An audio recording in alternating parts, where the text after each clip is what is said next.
Hey, welcome back. Unless you're new, then just welcome. I hope you're having a great week. Hope this is a great Tuesday for you, unless you're listening on another day, but we release these every Tuesday. And I've been thinking about this one for a while. This is something that everyone's talking about in the industry. And it's not that it's new, it's that the word intentionality has come back with a vengeance, and it has a new meaning. My recent conversation with Bill Baldwin of Hartman Baldwin was a profound look at how our industry is evolving in response to the massive cultural shifts of the last few years. One of the most striking points Bill makes in the episode you're about to hear is how the pandemic acted as a moment of clarity for so many people. It stripped away the surface level distractions and forced us all to really look at how we were living in our homes.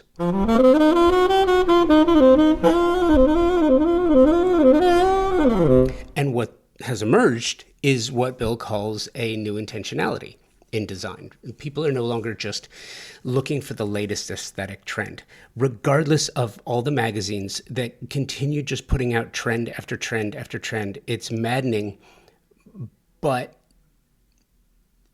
the new focus on intentionality is really changing that. We're seeing a significant rise in projects focused on multi-generational living, aging in place. It's no longer about just having a beautiful house or home. It's about having a home that is a resilient, supportive environment for all stages of life. So important. We also dig into the idea of the kitchen. And it's funny, I've talked about this a few times before, and I stick with it. I believe this.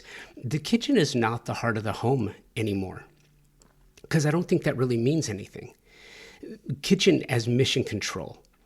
These days, the kitchen being a hidden room for food prep are long gone, and a place where people just gather on holidays and events and would just gather to be, I think is true, but I think that's part of the overall mission control meaning. Today, it's the high-tech hub of the entire home's infrastructure. This means we have to think much more deeply about what Bill refers to as the invisible infrastructure, the plumbing, electrical, and data needs that allow these spaces to function at such a high level. And I think, too, it's important that we're not talking about necessarily one main kitchen anymore. And we're not just talking about the butler's pantry or the scullery or the outdoor kitchen, but also the ensuite kitchenettes. One of the most sobering parts of our talk, and you're going to hear this, was the discussion about environmental resilience.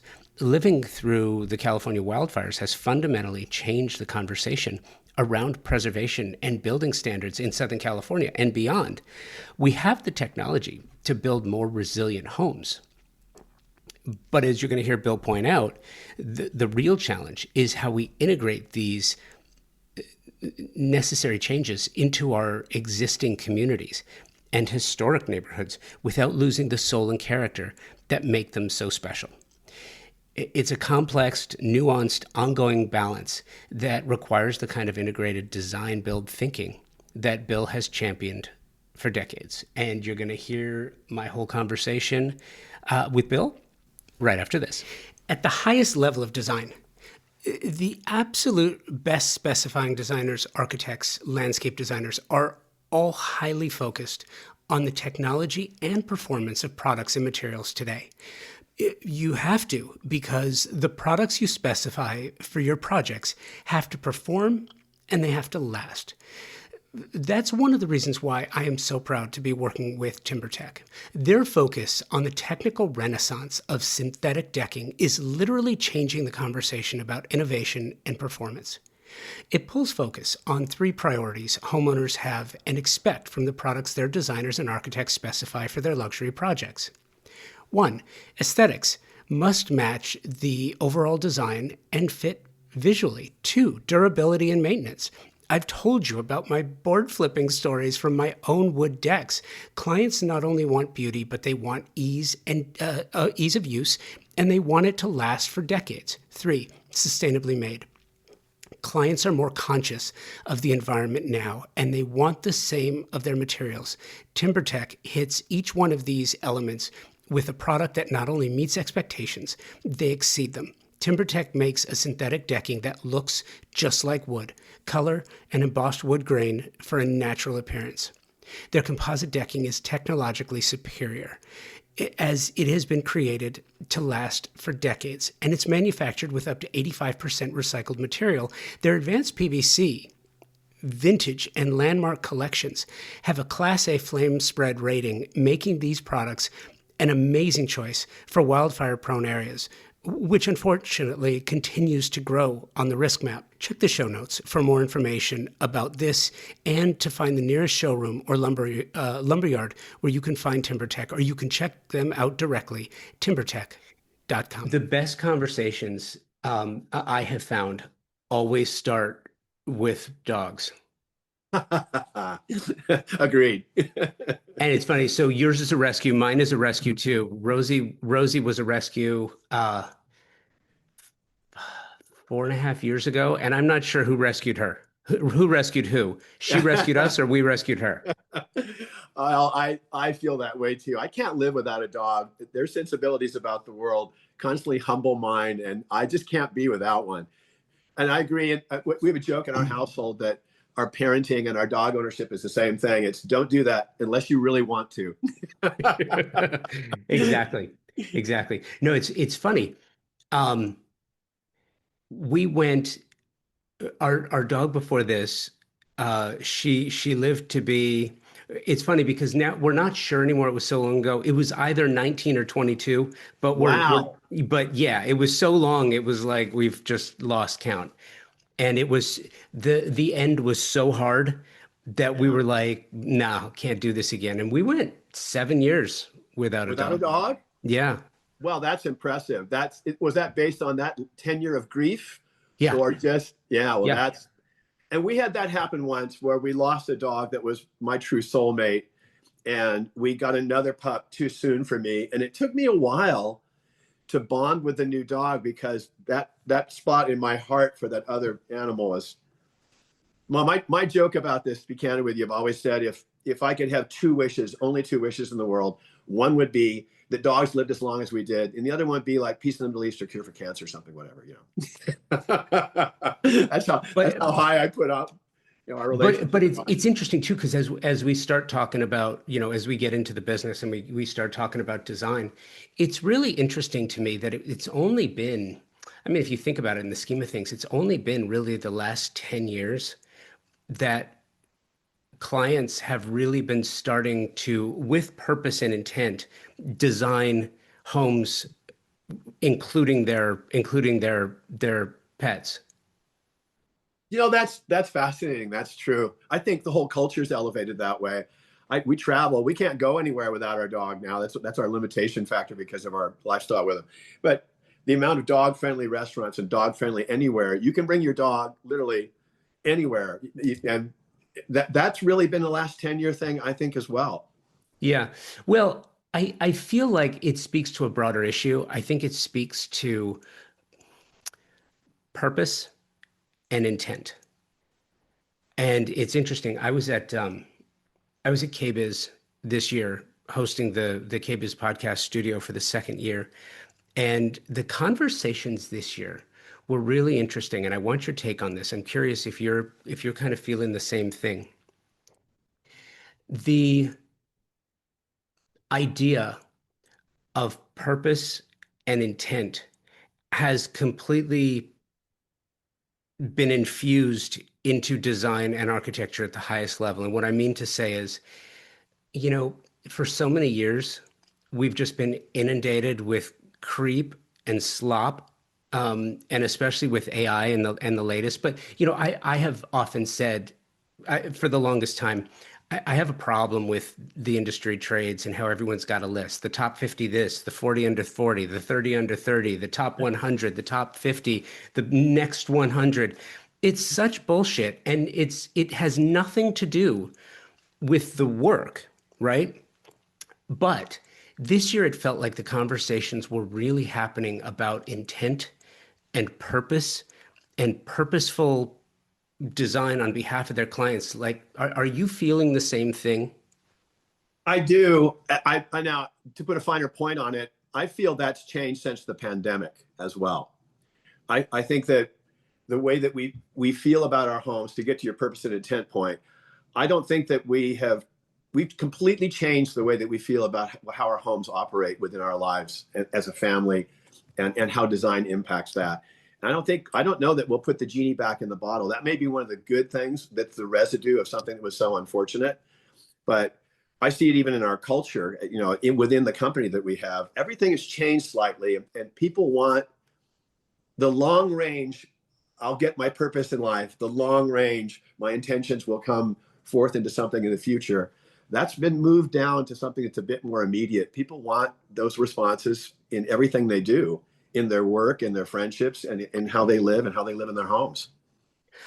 Bill, do you think that, and I think you're right, I agree with you on the pandemic being this moment of clarity and purpose, right? Do you think that it was because it was everything everywhere all at once? It was really, it affected everyone globally in somewhat the same way at very much the same time. And I can't remember a time since I was in my early 20s or teens when something like that happened. Do you think that has anything to do with it? I agree. And there was some divisiveness, obviously, we all know, that came from that. But I also think there was a collective kind of unconsciousness about it, that everybody went through the same thing. And there was some bonding elements. I mean, there was confusion and fear, but there were some bonding elements about it all as well. So I think it was a revolutionary time that this happened, and I hope, who knows what will happen in the future along those lines. But I still see the residue daily, if you look for it, in all walks of life and how we relate to each other. I still think we're going through the aftermath of that, and I think some good things have come from it. I want to do this. I want to back up a second, Bill. Give me the backstory. Um, Tell me how your love for art and people has gotten you from where you were prior to your professional achievement to where you are now. If I go all the way back, well, I left home at 15. I was truly raised by wolves, and Solid. yeah, so I'm one of the probably least credentialed people you may have on this show. That's amazing. No, I want to hear all about this. So I very young, I met my former partner, who very unfortunately is no longer with us. He graduated from Pitzer College, Claremont Colleges, with a degree in psychology. He was in France working on castles. I was in school studying art and philosophy, and we came together. And we were both talented mechanically and very fascinated with everything artistic. And there's a bunch of cabins that burned down in Mount Baldy, which is east of Los Angeles. We worked on those cabins together, and then opened a business in Claremont, which is a tiny college town, 7 colleges. And it's such a rich atmosphere. It's a great architectural history, and they say it's the city of trees and PhDs. And we set up camp there. I used to joke that you needed to know as much about Dadaist art and the French Revolution as architecture, because we're working for professors there. And that really shaped and formed us. And we slowly expanded. And then during the Great Recession, we a smart thing that we did kind of accidentally, we had been moving westward, and the recession happened, and we just continued with our marketing efforts, put our name out there when everybody else was kind of pulling up the banking and taking their temperature. And we opened up a second office in Pasadena. And now we work all the way through Los Angeles. So the key to it too is we were design build back in the early 80s, when in a residential sphere that didn't really exist. There was a group on the East Coast called the Jersey Devils, who we admired, and we kind of tried to shadow what they were doing. But we were doing design, interior design, and the building arts all under one roof from the very beginning. And I know that's grown and the terms become more ubiquitous, but I still think that in its ethos, if you really have a great design build philosophy where you get synergy that rises everyone up together, and you do that culturally and you do that with each of the arts, I just think it's a winning formula. You can do that with standalone architects, interior designers, and builders if you have the right discipline oversight to the team. But that's been the love of art and people is me trying to figure out how to optimize the synergy that comes from these disparate creative talents under one roof. And so it embraces the client and embraces the project. Your design build strategy in the 80s, were you modeling it after the tract home explosion in Southern California in the 50s and 60s? I grew up in Southern California. I grew up in the Valley, actually, Tarzana and Chatsworth. Sure. And in the 1970s, watching the San Fernando Valley change from orange groves and movie studios to this explosive subdivision that just went tract after tract after tract that ultimately got a bad name, but the idea was solid and one that maybe we should be looking at now. But was that the theory? No, I think we went back more. If you look further back, it used to be master builders built everything. That's I right. mean, the unification of all these disparate, ideas and talents used to be the norm. And much like the medical industry, it's become fractured, and you have to go see 7 people to find out what's wrong with you. And now you have to see a number of people to find out what's wrong with your home. So it was less a reaction to that because, again, we were working on primarily historic stock of homes, really beautiful homes in the teens, 20s, and 30s. So for us, it had more to do with how do you not just control it, but get the synergy again of if an architect's on site and he is a great teammate with a builder, and builders are in friction with the physical world, right? That's the one thing about the craftsmanship side of it. They're trying to shape and submit steel and wood and ceramic, and the architect's working with things oftentimes in a 2 dimension. And so they have different intents, but to get them to cross over and cross pollinate and to rise those intents up to where the project gets better than the plans, design's never done until the last switch plate goes on, and you have interior designers, architects, and builders working in unison, the project just continues to elevate. That was the thing behind what we were doing. We saw that, architects and builders were pointing fingers at each other. A client was in the center. The project suffered. The client suffered. So that was really the philosophical key behind it. We thought, how do we elevate this process? It embraces everybody, makes the project elevates the client's position, and we've never looked back. We continue to refine that concept. It's a never-ending thing. The process doesn't feel as if it was ever fixed. And I'll use a couple of examples. Uh, Couple years ago, I did 2 episodes on this, the 1001 North Roxbury project, which was created by, as you mentioned, a master builder who was not an architect, but he was on the list of architectural architecturally significant builders, and the house still got torn down. Wow, Um, that's unfortunate. Cut to January 7th of 2025 in the Pacific Palisades, which arguably, Palisades, Altadena, and many other communities in Southern California are not built to withstand the nature of our changing weather patterns and our climate. They're just not. The density is far too great. There hasn't been a willingness to say no, to perhaps give the NIMBYs a little bit more attention than them just being a nuisance, because they are a nuisance. Let's be honest. NIMBYs are Sure, by and large they're acting on pure selfishness, right? sure. But it doesn't mean they're wrong. And So if you look at that and you look at the Palisades, where what, 12 homes have been constructed in a year, maybe it's a couple more now, but in Altadena, more, I think more homes have been moved, more old homes have been taken apart and moved onto lots there than have actually been built from the ground up. Have we not learned anything? Yeah, I know. Well, I think we, you look at what happened. We're in Pasadena, so we have, I think, 11 families we're working with right now on the Altadena fires. And I will tell you as an aside, everybody that comes to our company, normally they're coming to design a ground up home or renovate a space, and they're full of smiles and expansion. And this is a great thing. These people have lost the museum of their lives. And it happened so quickly. So many of these clients, they left with barely anything. And so the emotions around that entire endeavor with them, it's just a completely different thing. I just can't say enough about how that is with us and working with them. I think we've learned a lot slowly, right? I mean, from what 2009 was when the first fire codes really came in to help us, brace homes against that type of fire. I mean, you look at the Altadena fire, I'm much more familiar with that one than the Palisades.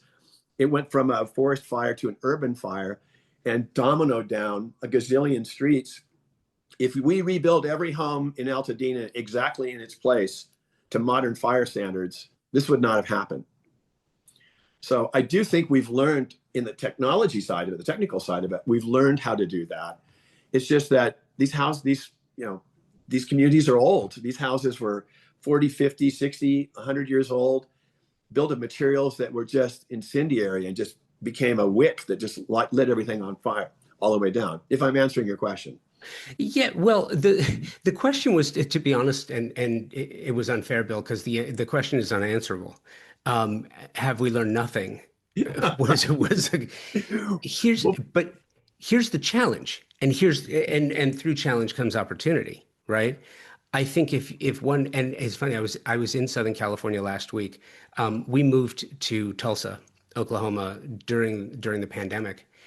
What's really interesting is here in Tulsa, there really don't seem to be any, there are, but it doesn't feel like there's any codes or any restrictions or any, like if you want to build something, build it. If you want to make it big, make it big. If you want to, yeah, by, by whatever. comparison, I'm sure that's accurate.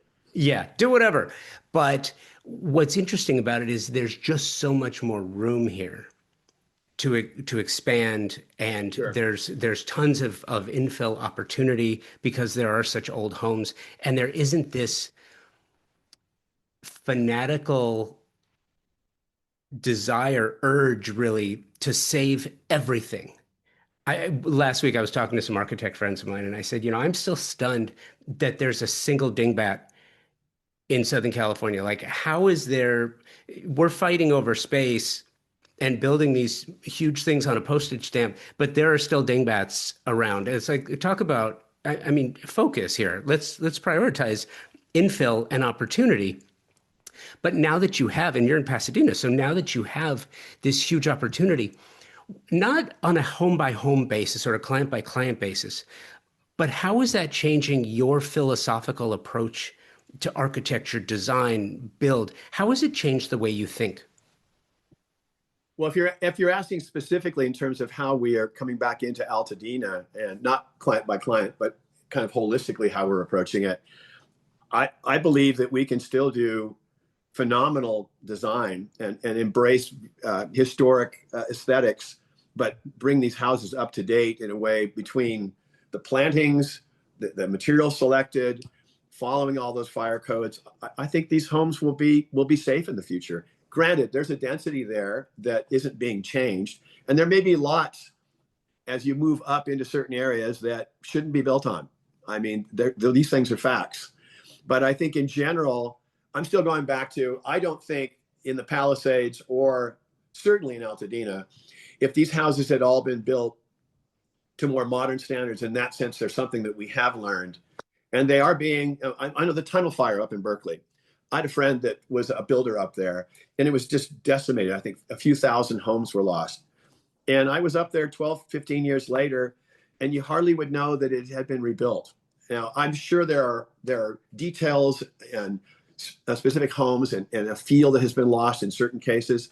But a great effort was done to kind of restore those communities too. The communities bonded together and came back, and those houses are built to a different code. So outside of the density issue, I think we have learned some things and can learn some things. But it's hard to have, it takes a disaster of this level to, rethink the entire community. I think it also comes down to priorities. And what's interesting too is since the pandemic, I mean, can you think about a time where things have changed so dramatically? And like I said, I was in Southern California last week having some gatherings and meetings, and we've been talking about kitchens a lot. And having been at KBIS 2 weeks ago and seeing sort of the wholesale change has really come full circle, and it is now complete. A kitchen, I mean, look, you know this, back in the 80s, 90s, early 2000s, a high-end kitchen was defined by three appliances on a triangle and then the expense of the materials that went into the construction of that space. That was a high-end kitchen. The philosophy is completely different. The way we think about the kitchen, main kitchen, working kitchen, dirty kitchen, butler's pantry, scullery, ensuite kitchenette, coffee bars, wine bars, weed bars. I was telling the story of a designer I was talking to who had a client that so loved craft soda that they basically had a soda jerk installed into their kitchen with a 5 soda tap so that they and their kids can mix it up, right? It is completely open to interpretation because now anything that you want is possible. And three appliances is not an acceptable number for appliances in a high-end kitchen. But at the same time, costs are absolutely exploding.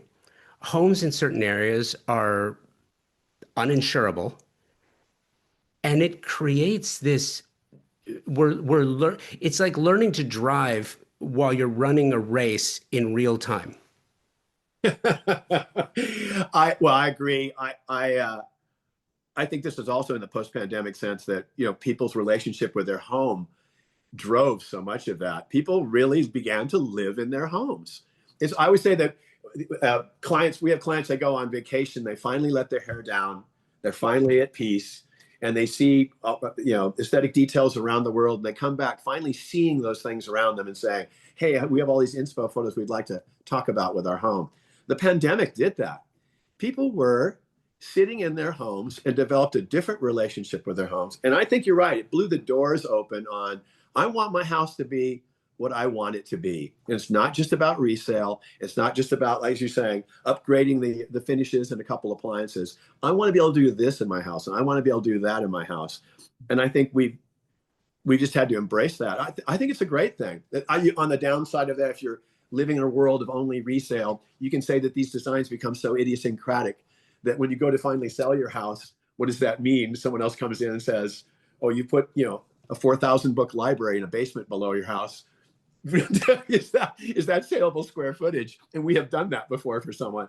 But I think I think we've gotten past that point of everything's about resale, and the pandemic, I think, secured in people a faith that I'm not going to be here forever. I don't know what the future holds. The future is far more uncertain than I ever thought.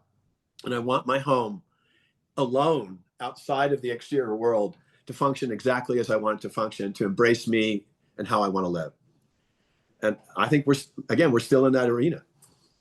No, I totally agree with you. I also think that design and architecture education has not caught up with the changing nature of the American culture.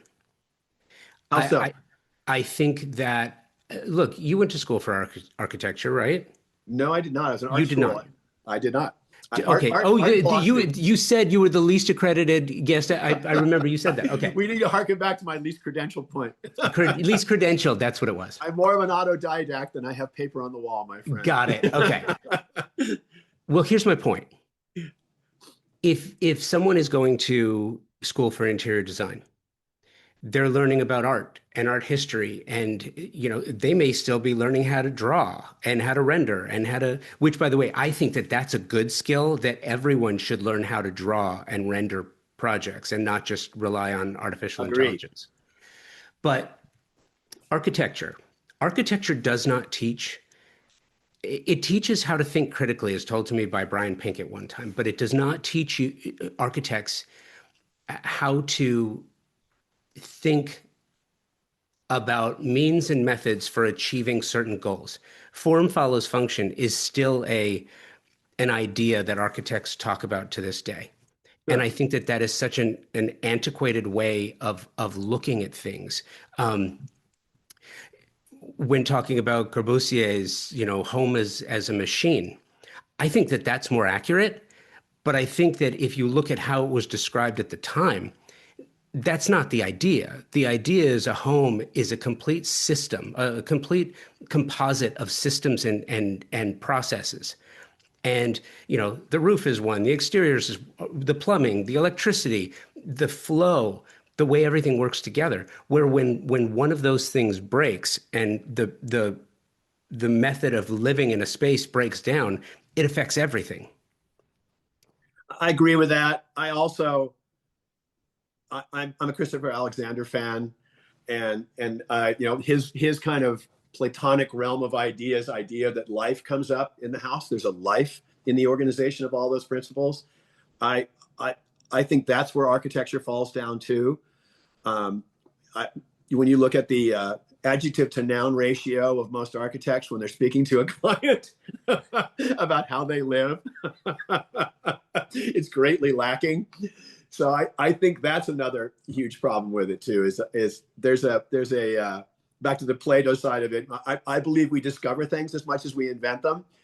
Still, the thing to this day that gives me the biggest goosebumps is being on a project, and the client will be there, and we'll have a project architect, we'll have an interior designer, project manager, and we're all looking at some detail, and like a guitar that comes into tune, everybody goes, "No, that's it right there."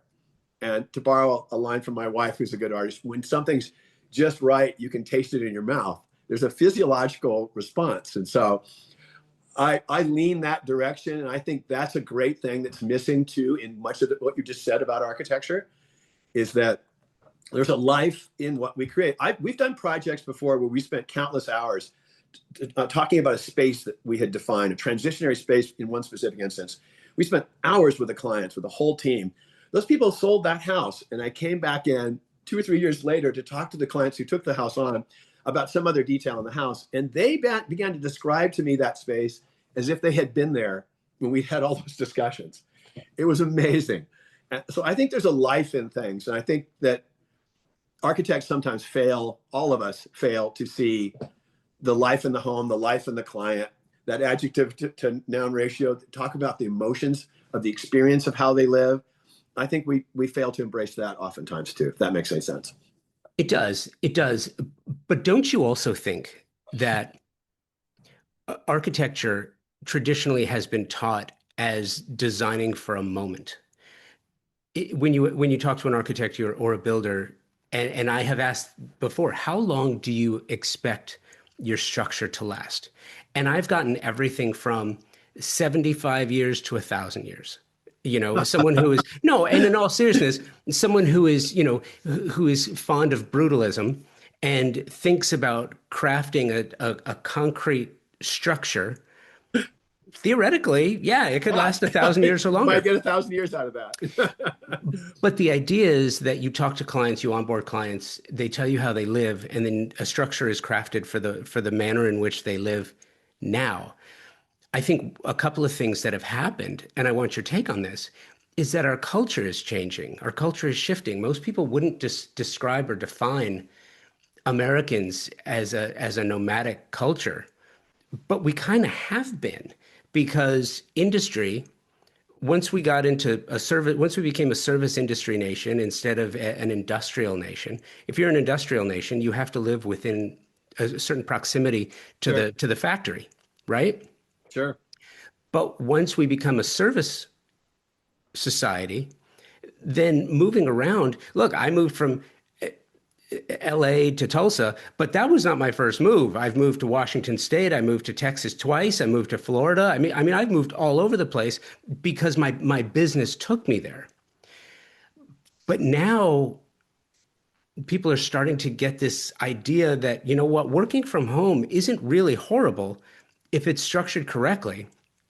And you get this idea that now people are talking more and more. And I want to know if you're having these conversations about multi-generational living, Oh yeah.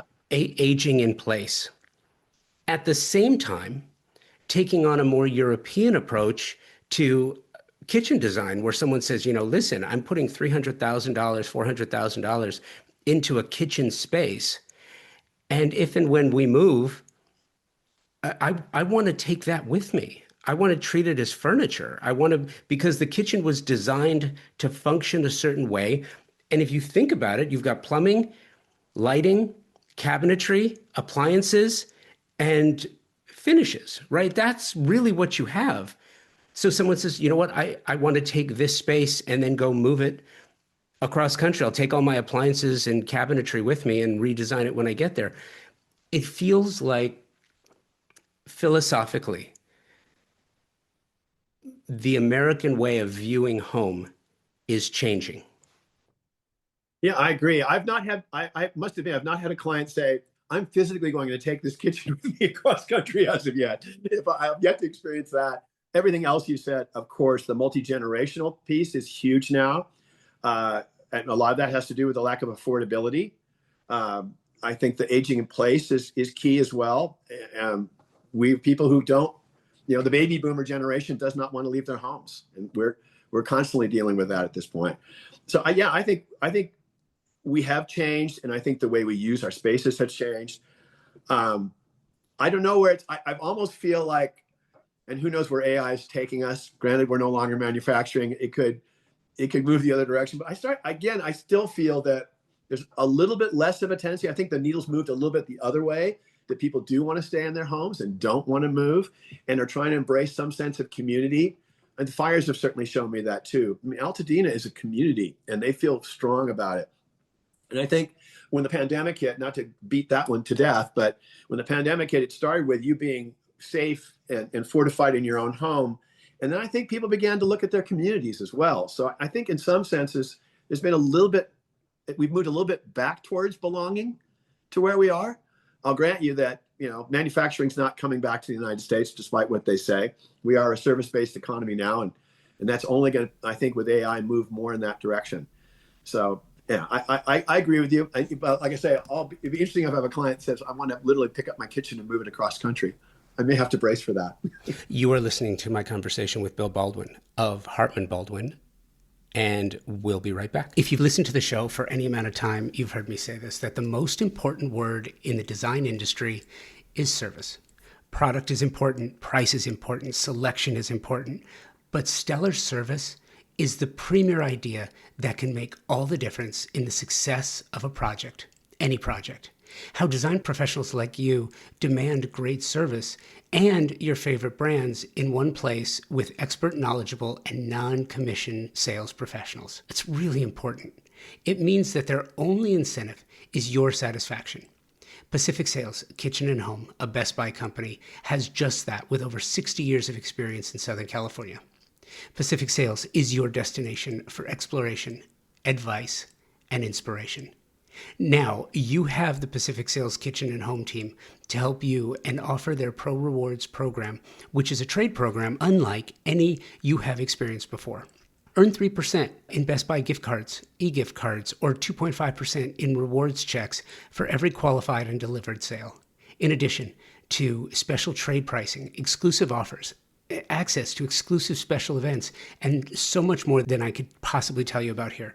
And the cherry on top is access to exclusive builder trade incentives from top brands and the stellar service, again, from a company that has been serving the industry for over 60 years. Terms and conditions apply to the Pro Rewards program and builder trade incentives. So visit a Pacific sales expert at a showroom today for full details and to learn how you can unlock additional savings and benefits. Don't miss out on the opportunity to work with the best of the best. Visit Pacific Sales Kitchen and Home today and elevate your projects to new heights. The design industry is in the midst of a generational and fundamental change. If you're in the biz, you feel it. I know you do. We all do. Just about every aspect of the industry is growing, changing, and turning into something entirely different due to a number of factors that, not to go into here, but between tariffs and supply chain and political influence, just clients have changed.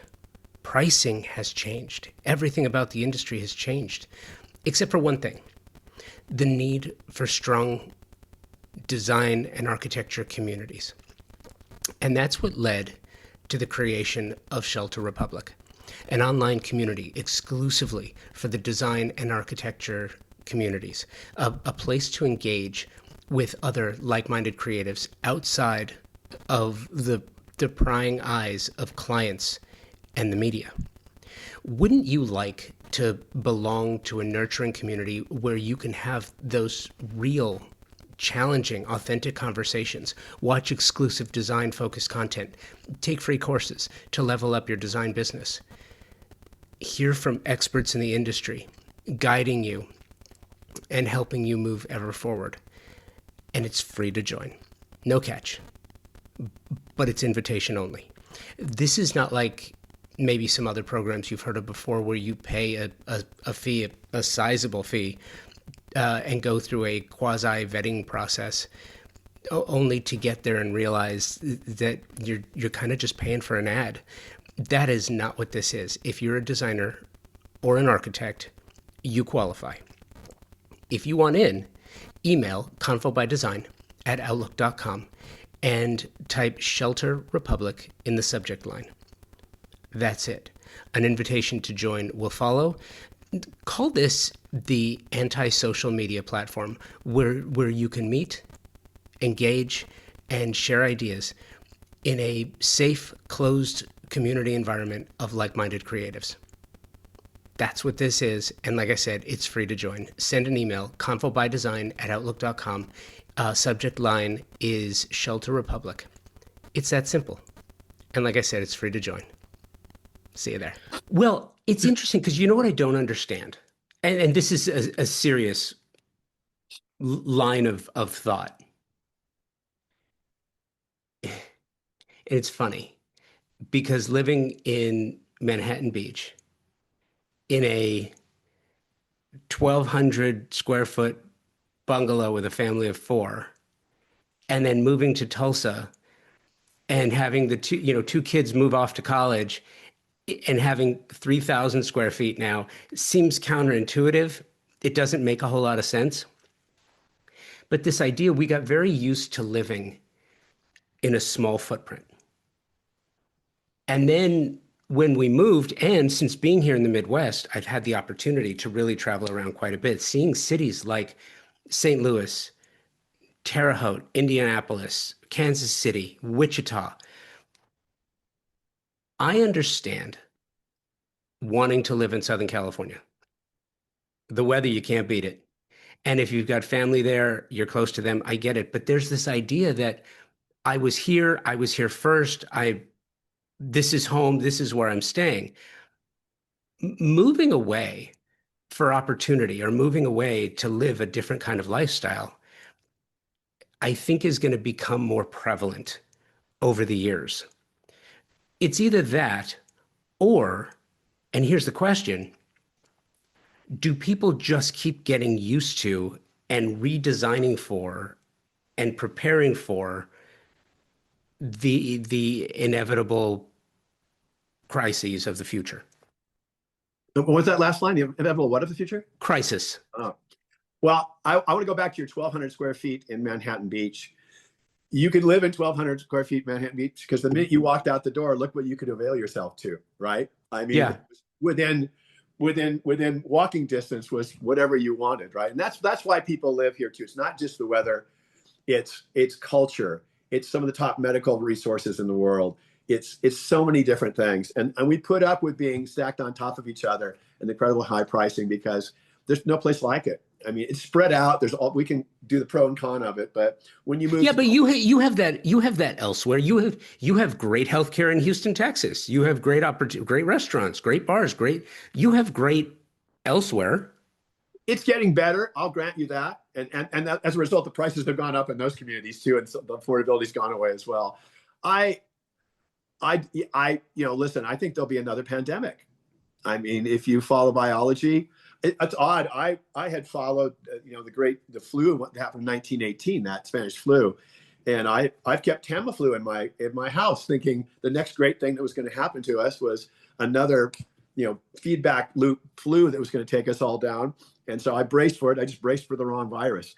So other things are going to come, and we don't know where they're going to come from. And I think that we now, as a culture, believe that more. 40 years ago, we believed in a much more steady future. I don't think anybody believes in a steady future now. So that's interesting. So as you designed for that, how do you have that conversation with clients when part of an onboarding process? I mean, look, you tell me your onboarding process is how do you live? What do you want? What do you need? How do you operate? These are the questions. You can't ask someone, so how are you going to prepare for the next pandemic? Because nobody knows what that looks like. No, but the emotions psychology it's ingrained in how they approach you. And to your point, where a kitchen 30 years ago was just let's update these three things, and that's a brand new kitchen. I guess it gets back to your point about the now. We still are dealing with a now with clients. We're still designing for the now, but the now is much more complicated than it used to be. The now in some clients has a future to it. Here's where I am now. I want to age in place and stay in my home. Here's where I am now. I think my kids may very well come back and live with us and stay with us. Here's where I am now. I don't want my house to be like any other house. I want it to be this type of home. And I want to live and function in my home. And I don't care if it's different than any other home. I want it the way that I want it. So the now is much more complicated if you really hear what your clients are saying when they come to you. So what does that look like for you? What are you doing? What are some of the things that you're doing now in your work, design, build, create, that maybe you weren't doing 5 years ago? Wow, I'm so infused with what's happened with the fires of that. I'll set that aside for a moment.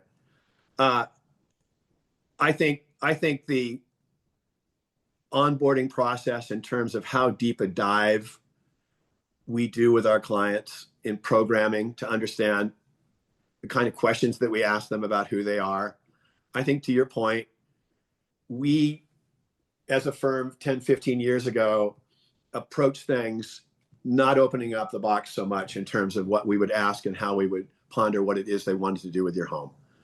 So I think I think the walls have been blown down on that quite a bit. And so we're just delving into who they are. And sometimes people, they don't know what they want and don't know those options are out there as well. So it's a much more rich and complicated discussion than it's been before. I think that's probably the key to it. Is we're just delving into things that we would not have thought about before. And like I say, I think everybody's relationship to their home has changed, but in idiosyncratic ways. In looking at some of your projects, it's funny because one of the things I absolutely love to do is sort of have this conversation about what you do and how you do it, and then to go and look at some of the projects so that you can actually see how it happens. And I'm looking at, which one is this? I'm looking at Via Zarita. Um, I think this was a remodel. Was this a It was, remodel? yes. Extensively, though, from one end to the other. And I want to explore this a little bit because one of the things, and it's funny because having seen all different styles and types of architecture and knowing that everyone's got their own preference for whatever, I think mid-century modern didn't just capture a moment.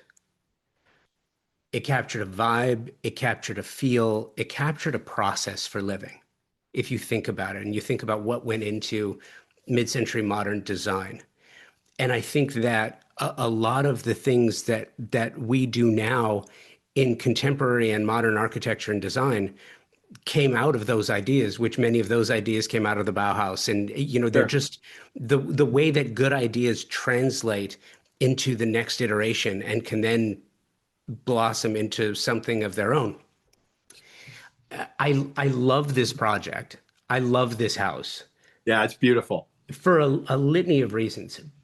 And per usual, if you're listening and you're following along, go to hartmanbaldwin.com, go to the projects, view Sarita, and you can also check the show notes for links that'll take you directly there. Bill, walk me through what this was and what it became. I think, much to your point, the great thing about mid-century modern is that they're beautiful skeletal sculptures, right? And they're indoor outdoor relationship. The whole yard becomes part of your home. Um, and but again, they weren't always designed as much on the inside as they were from the outside. At times they're very sculptural, but on that inside outside relationship of, are you paying more attention to massing, or are you paying attention to how people live? Sometimes they came up a bit short. So in this sense, we were just, I think, bringing the finishes, the layout, the details of the home up to match the elegance. I mean, from an exterior point of view, the house is magnificent. It really is just stunning. So it was a great client, and it was we reworked over, I think, probably 3 or 4 phases. We took it a piece at a time. And so again, in choice of materials and details, how do we embrace that time? How do we have a kind of a very earthy sculptural feel to the inside of the house that matches how it's addressed from the outside? And it was a great success. It was, and you went minimalist in a Yeah. lot of areas, looking at the kitchen and going countertop induction. It's funny. I think if induction was a thing in the 50s, every mid-century modern home would have induction. Oh, I agree. Every single one. But your point's valid. We're trying to have, in that project, we wanted the inside to reflect the elegance and simplicity of the exterior too. So the fabric of all the details that infilled the space needed to kind of match that simplicity and elegance of how the structure was. We went to great lengths to try to have that be a good fit. Did you change the windows out at all? Did you remove material for the windows, or did you just replace them? I think it was mostly they stayed and or replaced. There was a few different moves we made. It's been a while. There's a few different moves we made in the house that I think we altered a few windows, but a lot of it was what was existing, and some were just changed out in the same space. And I asked the question because right now we're in our reaction mode to open concept. And we're on the backlash to open concept. We are. And it's so funny too, because my joke about that is people saying, I don't want to see my food after I've made it. it speaks to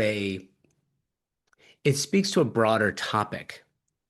Open concept. The reason there's such a negative reaction to open concept was because of the pandemic, where you're trying to live life and cook in the kitchen, and one partner's trying to work on the table and do their job in a Zoom meeting, and the kids are trying to do a puzzle or go to school in the living room, and you're all in the same space without walls, and I totally get it. At the same time,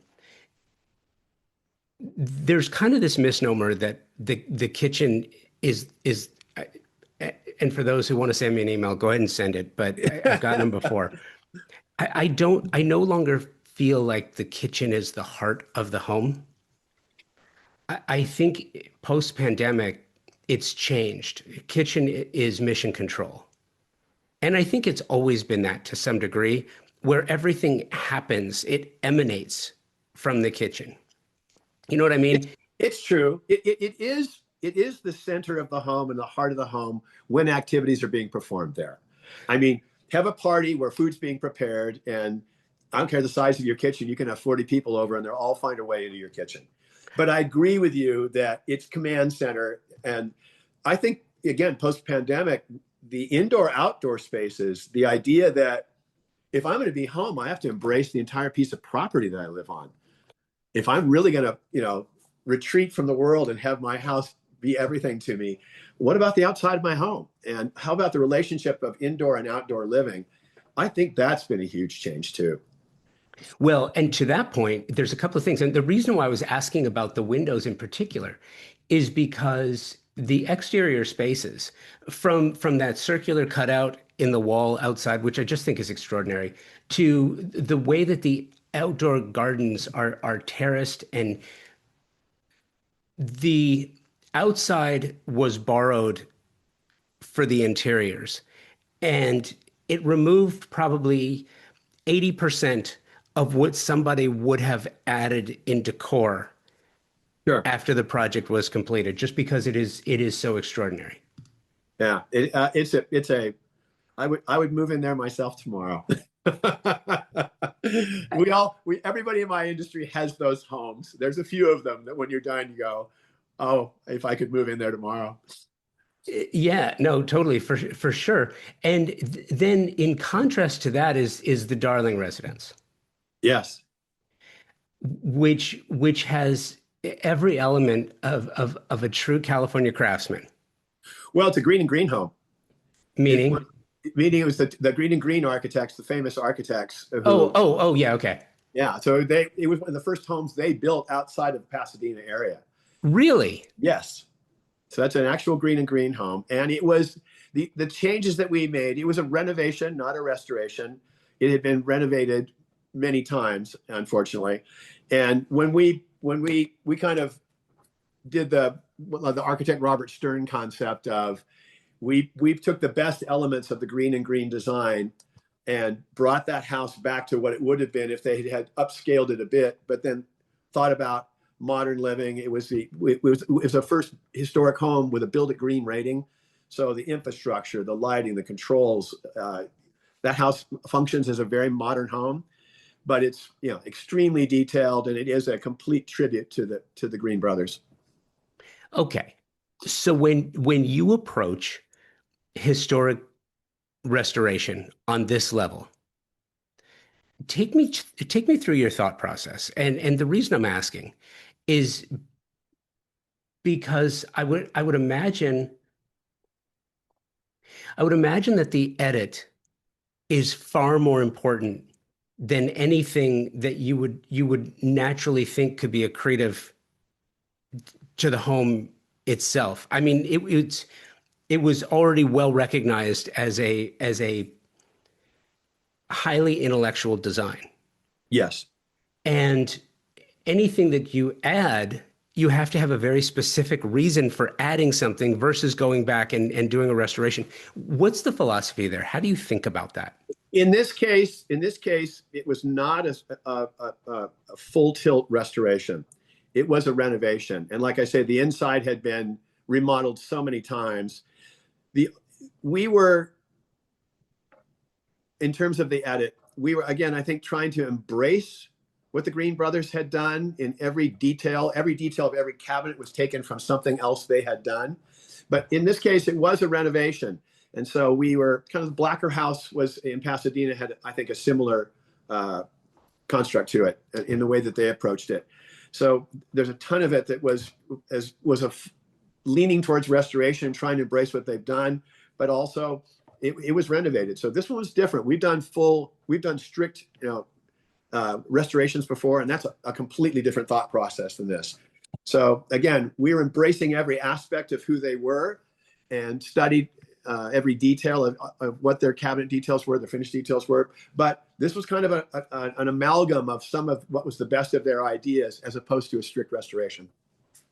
So the preservationists are going to hate me for this, but I kind of want to dive down a little bit and drill a little deeper into the way that you think about it in the difference between renovation and restoration. And I know the difference, but it seems counterintuitive to do a full restoration of a project unless you can restore the environment in which that project lives, which you can't do. True. Times are different, technology is different, climate's different, environment's different, the way we live is different. And building a home in 1920s for the time, I get it.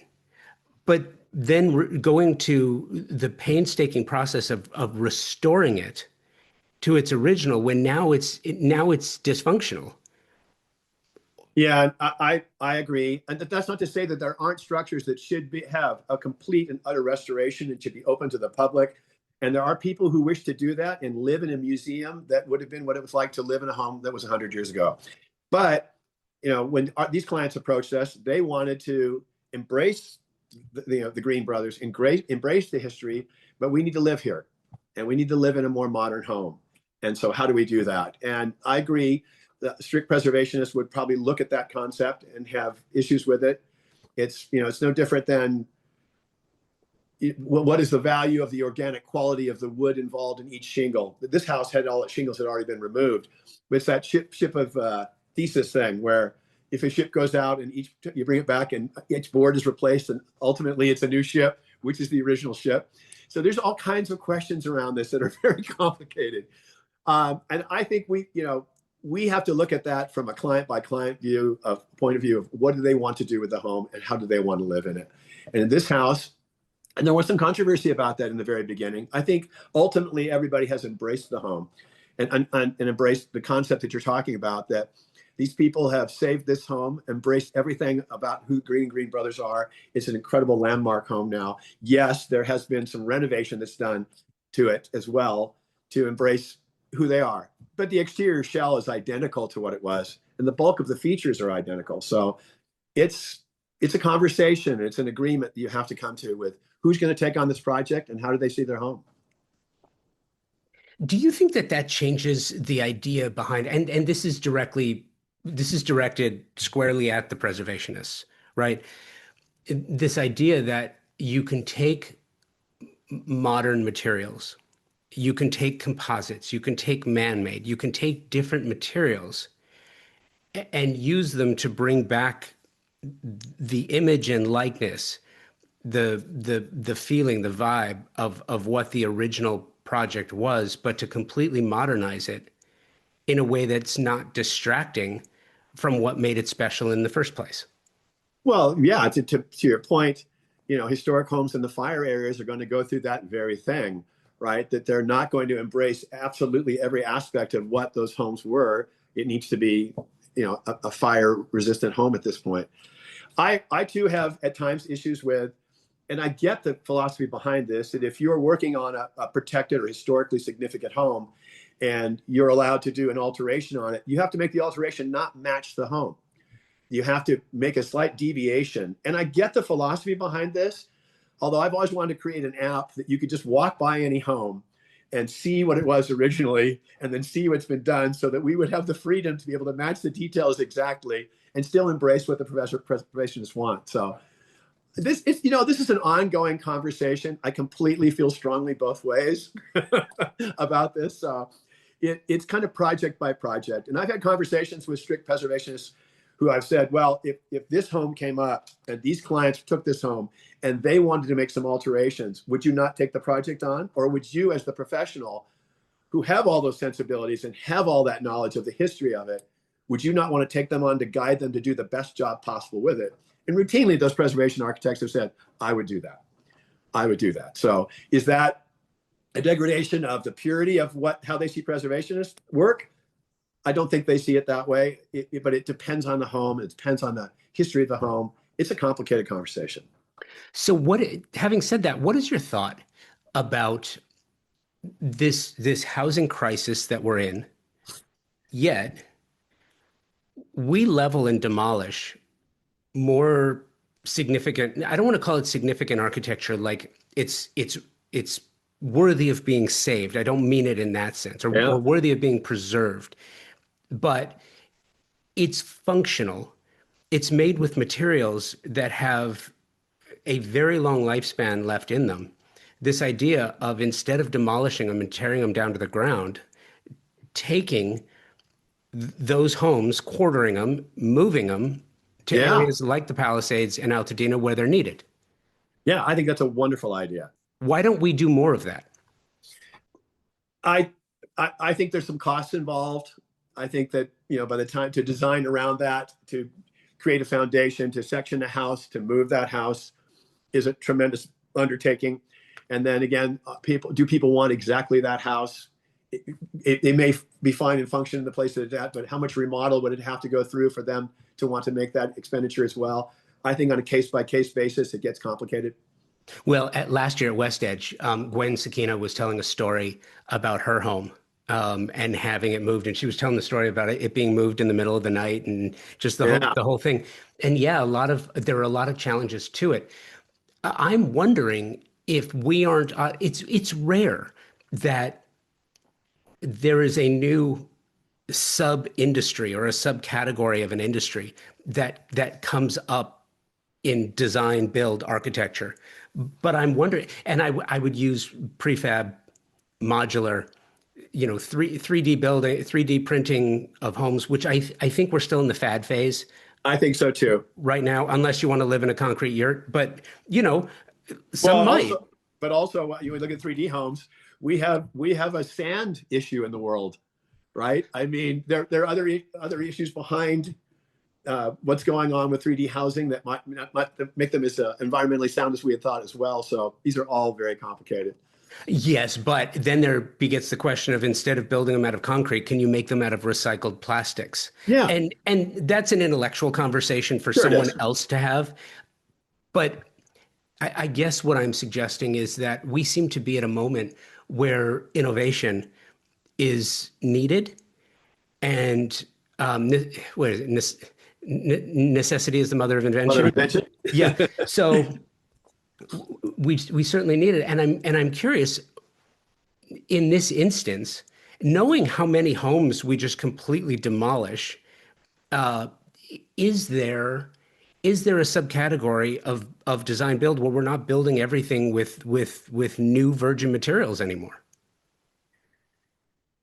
Yeah, what's interesting about that is, the codes are against, you cannot use structural elements.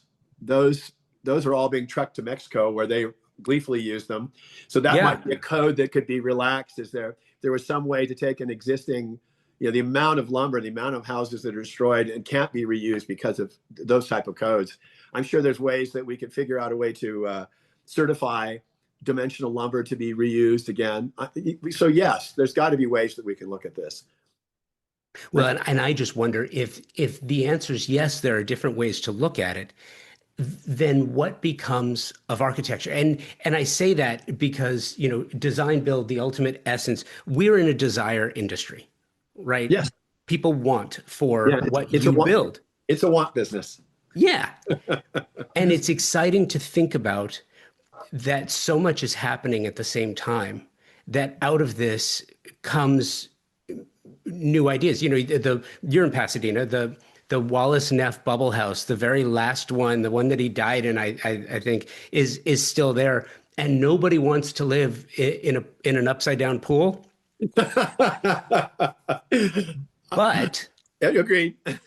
but the idea was novel. And having said that, do you think in terms of what's new and what's possible in an environment that's very code heavy and difficult to build in?